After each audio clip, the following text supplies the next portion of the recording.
America president Donald Trump తన మూర్ఖత్వంతో యావత్ ప్రపంచాన్ని దూరం చేసుకుంటున్నాడు. తన మాటకు ఎదురు చెప్తే ఆ దేశంపై టారిఫ్ బాదుతానంటూ బెదిరిస్తున్నాడు. దీంతో ప్రతి ఒక్క దేశం అమెరికాతో సంబంధాలను తెగదింపులు చేసుకోవాలనుకుంటున్నాయి.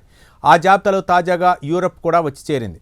ఇక European union chief Ursula von der Leyen భారత పర్యటనకు వచ్చారు. ఇండియాతో వాణిజ్య ఒప్పందం కుదుర్చుకున్నారు. ఇండియా గణతంత్ర వేడుకల్లో ఆమెను ముఖ్య అతిథిగా ఆహ్వానించింది మోదీ సర్కార్. ఇవన్నీ దగ్గర నుంచి గమనిస్తున్న అమెరికా సహజంగానే యూరోపియన్ యూనియన్పై మండిపడింది. తాను చేస్తున్న యుద్ధానికి తామే ఫండింగ్ చేసుకుంటోందని US treasury secretary Scott Bessent మండిపడ్డారు. మరి ఇండియా యూరోపియన్ యూనియన్ వాణిజ్యం గురించి అమెరికా ఏమంటుందో ప్రత్యేక కథనంలో మరింత సమాచారం తెలుసుకుందాం.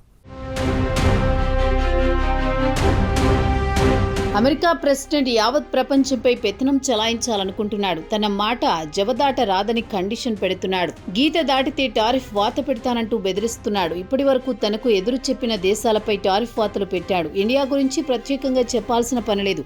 రష్యా నుంచి చమురు దిగుమతి చేసుకుంటోందని చెప్పి ఏకంగా 50% సుంకం విధించాడు. దీంతో ఇండియాకు కొంచెం నష్టం జరిగిన మాట వాస్తవమే. ఆయన ట్రంప్ను ధిక్కరించే సాహసం చేయలేదు. మౌనంగానే భరించింది. తన పని తాను చేసుకుంటూ పోతోంది. ట్రంప్ వ్యవహారం యావత్ ప్రపంచానికి తెలిసిందే. ఇటీవల కాలంలో గ్రీన్లాండ్ను కబ్జా చేసుకుంటానంటూ తెగ హడావిడి చేశాడు. యూరోపియన్ యూనియన్ కూటమిలో ఉన్న డెన్మార్క్కు చెందిన గ్రీన్లాండ్ తీవ్ర అభ్యంతరం వ్యక్తం చేసింది. యూరోపియన్ దేశాలన్నీ ఏకతాటిపైకి వచ్చి ట్రంప్ చర్యను ఖండించాయి. ట్రంప్ గ్రీన్లాండ్కు సైనికులను పంపాడు. దీంతో పోటీగా EU నాటో దళాలను రంగంలోకి దింపింది. అప్పటి నుంచి పరిస్థితులు ట్రంప్కు యూరోపియన్ నాయకులకు వ్యతిరేకంగా మారాయి.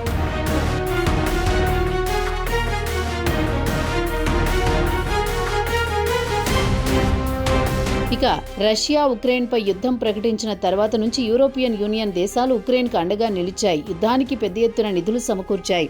అలాగే అమెరికా మాజీ ప్రెసిడెంట్ బైడెన్ కూడా ఉక్రెయిన్కు ఆయుధాలతో పాటు నిధులు సమకూర్చాడు.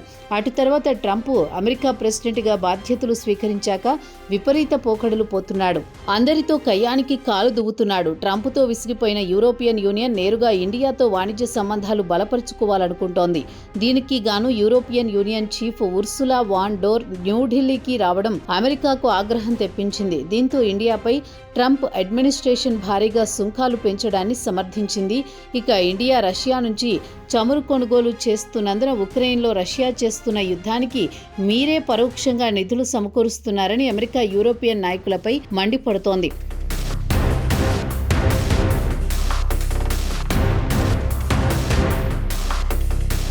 అయితే యూరోపియన్ దేశాలు ఉక్రెయిన్ యుద్ధం తర్వాత నుంచి మాస్కో నుంచి చమురు దిగుమతి క్రమంగా తగ్గించేశాయి. అయినా స్కాట్ బీసెంట్ మాత్రం పరోక్షంగా రష్యా ఉక్రెయిన్ యుద్ధానికి రష్యాకు యూరోపియన్ యూనియన్ ఫండింగ్ చేస్తోందని ఆరోపిస్తున్నాడు.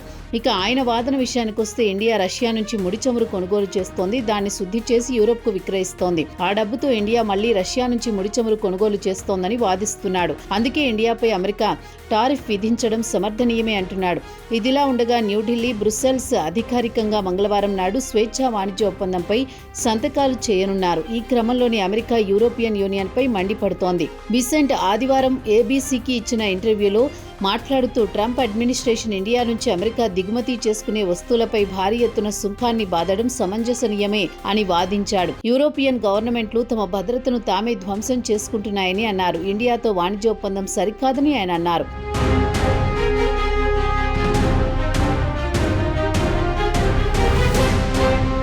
రష్యా నుంచి ఇండియా ముడి చమురు దిగుమతి చేసుకున్నట్టున్నందున ఇండియాపై 25% సుంకం విధించాం. అయితే గత వారం ఏమైందో మీకు తెలుసా అంటూ యూరోపియన్ యూనియన్ నాయకులు ఇండియాతో వాణిజ్య ఒప్పందాలపై సంతకాలు చేసుకున్నాయని బీసెంట్ చెప్పారు. దీని అర్థం ఏమిటంటే రష్యా ఆయిల్ ఇండియాకు వెళుతోంది, అక్కడ శుద్ధి అవుతోంది. ఆ ప్రోడక్టులు యూరోపియన్ యూనియన్ దేశాలు కొనుగోలు చేస్తున్నాయి. దీనికి సంబంధించి వివరంగా చెప్పాలంటే తమ యుద్ధానికి తామే ఫైనాన్స్ చేసుకుంటున్నాయని ఆయన అన్నారు. యుద్ధంలో యూరోపియన్ దేశాలు అండగా ఉంటున్నాయి. ఇండియా నుంచి రిఫైన్డ్ ప్రోడక్ట్ కొనుగోలు చేస్తున్నాయి. ఆ డబ్బుతో ఇండియా తిరిగి రష్యా నుంచి ముడి చమురు కొనుగోలు చేస్తోంది. రష్యా ఆ డబ్బును ఉక్రెయిన్పై యుద్ధానికి వినియోగిస్తోందని బీసెంట్ వాదిస్తున్నాడు. అమెరికా రష్యా నుంచి దిగుమతి చేసుకునే దేశాలపై టారిఫ్తో శిక్షిస్తుంటే యూరోప్ మాత్రం గ్లోబల్ ఆయిల్ ట్రేడ్లో ఉన్న లొసుగులను తనకు అనుకూలంగా మలుచుకుని లబ్ధి పొందుతోందని బీసెంట్ యూరోపియన్ యూనియన్ నాయకులకు శాపనార్థాలు పెట్టాడు.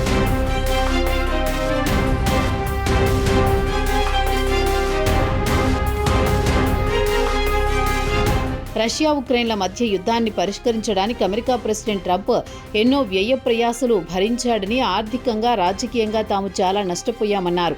అయినా ట్రంప్ నాయకత్వంలోని రష్యా ఉక్రెయిన్ యుద్ధానికి ముగింపు పలికిస్తామని బీసెంట్ ధీమా వ్యక్తం చేశారు.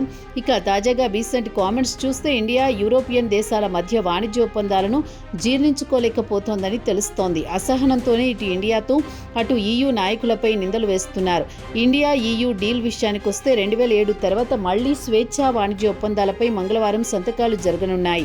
ఒప్పందం ప్రకారం ఇండియా నుంచి ప్రధానంగా textiles, chemicals, gems, jewellery, electrical machinery, leather goods, automobiles, footwear ఎగుమతులు జరగనున్నాయి. ఇక అమెరికా ఇండియాపై 50% టారిఫ్ విధిస్తే ఇండియా నుంచి పైన తెలిపిన ప్రాడక్టులు ఎగుమతులు అమెరికాకు నిలిచిపోయాయి. ఈ రంగంపై ఆధారపడ్డ లక్షలాది మంది కార్మికులు రోడ్డున పడ్డారు. ఆ నష్టాన్ని యూరోప్ ద్వారా పూరించుకోవాలనుకుంటోంది కేంద్రంలోని మోదీ సర్కార్.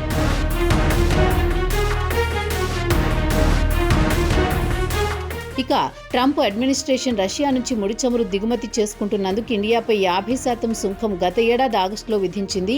దీంతో ఇరు దేశాల మధ్య సంబంధాలు దారుణంగా దెబ్బతిన్నాయి. అయితే బీసెంట్ దావోస్లో జరిగిన వరల్డ్ ఎకనామిక్ ఫోరంలో మాట్లాడుతూ ఇండియా రష్యా నుంచి ముడి చమురు గణనీయంగా తగ్గించినందువల్ల తాము భవిష్యత్తులో ఇండియాపై టారిఫ్ ఎత్తివేస్తామని బీసెంట్ సంకేతాలిచ్చారు. అయితే వాస్తవం ఏమంటే ఇండియా రష్యా నుంచి యథావిధిగా చమురు కొనుగోలు చేస్తూనే ఉంది. రాయిటర్స్ వార్తా సంస్థ ఇచ్చిన గణాంకాల ప్రకారం డిసెంబర్ నెలలో చమురు దిగుమతి 2 సంవత్సరాల కనిష్టానికి దిగివచ్చిందని, అయితే ఒపెక్ దేశాల నుంచి దిగుమతి చేసుకునే చమురు విషయానికి వస్తే 11 నెలల గరిష్టానికి చేరుకుందని తాజా నివేదికలో పేర్కొంది.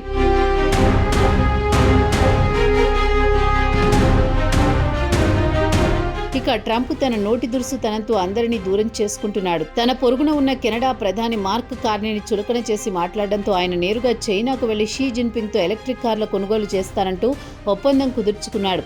ఇది ట్రంప్కు తీవ్ర ఆగ్రహం తెప్పించింది. యూరోపియన్ యూనియన్తో పెట్టుకున్నాడు. దీంతో EU దేశాలు ఇండియా వైపు చూస్తున్నాయి. ఇండియాతో ఒప్పందం కుదుర్చుకుంటున్నాయి. ఇక ఆయన ఇండియాపై కానీ కెనడాపై కానీ ఇష్టం వచ్చినంత టారిఫ్ పెంచుకుని తృప్తి పడొచ్చు. మొత్తానికి ట్రంప్ ఒంటెద్దు పోకడల వల్ల ఆయన అమెరికాకు కోలుకోలేని డ్యామేజీ చేస్తున్నాడనేది మాత్రం వాస్తవం అంటున్నారు పొలిటికల్ ఎనలిస్టులు.